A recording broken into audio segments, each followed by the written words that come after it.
Hai semuanya, podcast ini saya hosting di Firstory. Kalau kalian belum pernah dengar Firstory, ini adalah platform baru yang paling lengkap dan mudah untuk membuat, mendistribusi, dan mengelola podcast kamu. Nah, jadi Firstory itu bisa kamu gunakan 100% gratis. Kamu bisa mengupload episode terjadwal dan mendistribusikan podcast kamu di semua platform podcast di Indonesia. Firstory juga menyediakan customer service yang berisikan podcaster berpengalaman. Kamu bisa share podcast kamu tanpa ribet dengan F-Link yang akan mencakup semua link platform kamu dan sosial medianya.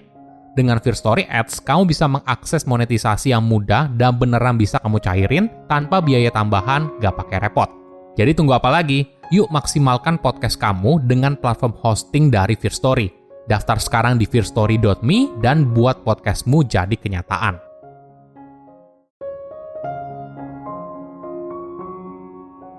Ada pepatah, keberuntungan berpihak pada orang yang berani. Keberanian adalah sebuah keahlian seseorang untuk berdiri di atas rasa takut. Berani melakukan hal yang benar, berani melakukan hal yang harus dilakukan, dan berani melakukan apa yang diyakini. Menariknya, orang yang berani itu bukan artinya orang itu tidak punya rasa takut. Tapi dia adalah orang yang berhasil mengendalikan ketakutan di dalam dirinya. Halo semuanya, nama saya Michael. Selamat datang di channel saya, Sikutu Buku. Kali ini saya akan bahas buku Courage is Calling karya Ryan Holiday. Buku ini membahas bagaimana menjadi berani di waktu yang tepat. Sebelum kita mulai, buat kalian yang mau support channel ini agar terus berkarya, caranya gampang banget. Kalian cukup klik subscribe dan nyalakan loncengnya. Dukungan kalian membantu banget supaya kita bisa rutin posting dan bersama-sama belajar di channel ini.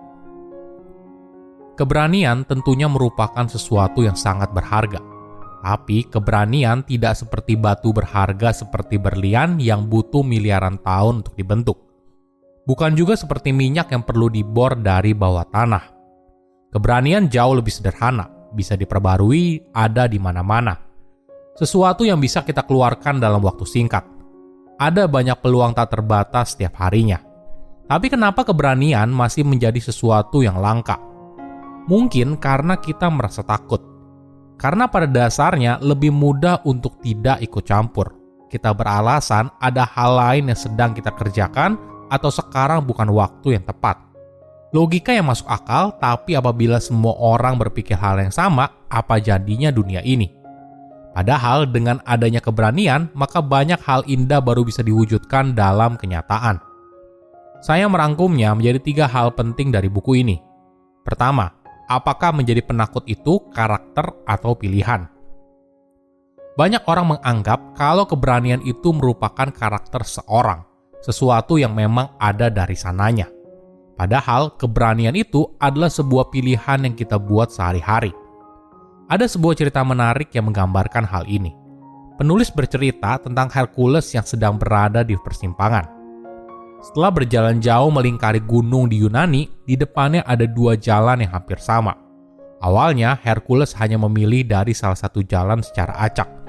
Tapi ketika dirinya berjalan maju, tiba-tiba muncul ada 2 dewi. Dewi pertama bernama Kakia, sedangkan dewi kedua bernama Arete. Kedua dewi itu berusaha meyakinkan Hercules untuk memilih jalan yang mereka kuasai. Kakia menawarkan hidup yang penuh kemewahan tanpa kesulitan. Sedangkan Arete mengatakan kalau jalan miliknya membutuhkan disiplin dan keberanian. Arete menekankan apabila Hercules memilih jalan kedua, maka akan ada ujian dan dia akan mengalami cobaan serta harus bertahan menghadapi kesulitan. Arete berargumen manusia tidak bisa mencapai hal besar tanpa usaha. Namun Arete menjanjikan apabila Hercules berhasil menunjukkan disiplin dan keberanian, maka hal itu akan membawanya pada kebahagiaan sejati untuk menghargai hasil kerja kerasnya. Hercules selalu memilih jalan kedua, menjalani banyak tantangan yang berat hingga akhirnya dia berhasil diangkat menjadi dewa. Dilema yang dialami oleh Hercules itu sama halnya dengan yang kita hadapi sehari-hari. Pilihan yang kita ambil membentuk diri kita ke depannya. Apakah kita mudah tergoda pada kesenangan instan atau kita memilih untuk kesenangan jangka panjang namun harus berjuang dulu di awal? Kedua, bagaimana menjadi berani? Jika bicara soal keberanian, mungkin dibagi menjadi dua, fisik dan moral. Keberanian fisik itu ibaratnya seperti seorang satria yang pergi ke medan perang. Seorang pemadam kebakaran yang menerobos gedung yang terbakar demi menyelamatkan orang yang terperangkap, dan sebagainya. Sedangkan keberanian moral itu seperti pelapor yang berani melaporkan tindakan yang salah, walaupun hal ini bisa membahayakan diri dan juga karirnya. Menariknya, keberanian itu bukan artinya kamu tidak punya rasa takut. Justru satu-satunya waktu seorang berani adalah ketika dirinya merasa takut. Seorang pahlawan dan pecundang sama-sama punya rasa takut. Bedanya, pahlawan yang berani mengambil tindakan. Rasa takut itu tidak selamanya buruk. Rasa takut adalah mekanisme pertahanan diri yang bisa membantu kita dalam bertahan hidup. Bayangkan apabila kita tidak punya rasa takut. Tentu saja umur manusia bisa sangat pendek. Kita mungkin saja bisa mati konyol. Namun perlu dipahami, kunci untuk menjadi berani itu bukan artinya kita mengabaikan emosi, tapi menempanya melalui latihan. Latihan bukan hanya sesuatu yang dilakukan oleh seorang atlet atau tentara.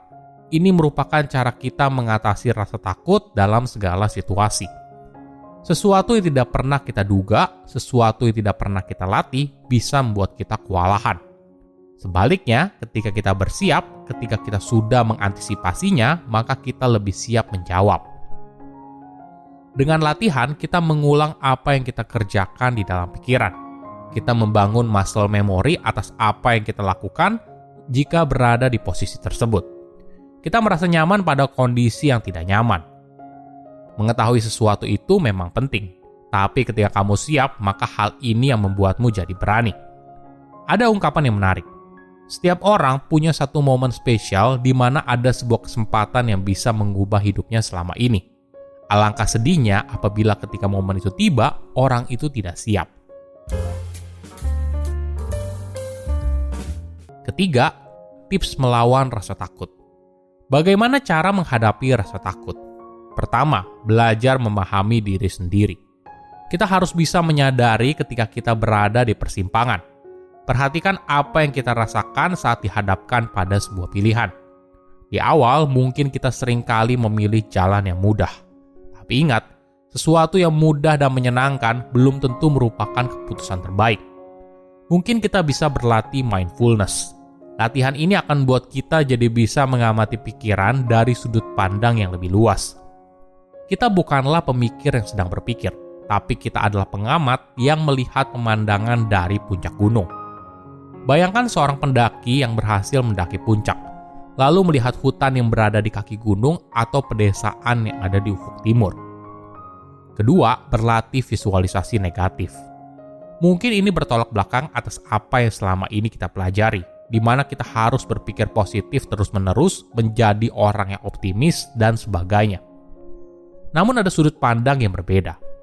Bagaimana kalau kita belajar untuk membayangkan skenario terburuk? Skenario di mana apa yang kita harapkan tidak terwujud. Latihan ini akan membuat kita siap atas segala kemungkinan. Tentunya kita berharap yang terbaik. Tapi tidak ada salahnya apabila kita bersiap pada segala kemungkinan, termasuk kemungkinan terburuk. Ketiga, coba kalahkan rasa takut dengan logika. Jika ada sesuatu yang mengganggu pikiranmu atau membuatmu berpikir ulang atas dirimu atau situasimu saat ini, coba luangkan waktu untuk jeda sejenak dan melihat ke dalam diri. Apa sih yang sebenarnya mengganggu kamu? Coba amati dan sadari apa yang sebenarnya membuatmu takut. Mayoritas akar dari ketakutan seorang berasal dari apa yang orang lain pikirkan atau katakan tentang mereka. Manusia hampir selalu lebih suka terlibat pada sebuah kelompok daripada tampak seperti orang yang dikucilkan. Padahal mungkin saja kelompok ini tidak sesuai dengan dirinya. Tapi bagi kebanyakan orang, ini pilihan yang lebih baik daripada menyendiri. Ini yang harus kita pahami. Jangan biarkan ketakutan mendikte hidupmu. Jangan biarkan orang asing menentukan hidup yang kamu jalani. Kadang masalah yang ada di pikiran itu ternyata tidak sebesar kenyataannya. Kita perlu keberanian untuk menghadapi ketakutan daripada hanya membayangkannya saja. Ingat, mungkin saja ketika sesuatu terasa begitu sulit, itu merupakan jalan yang tepat. Silahkan komen di kolom komentar pelajaran apa yang kalian dapat ketika baca buku ini. Selain itu, komen juga mau buku apa lagi yang saya review di video berikutnya. Saya undur diri, jangan lupa subscribe channel YouTube Sikutu Buku. Bye-bye.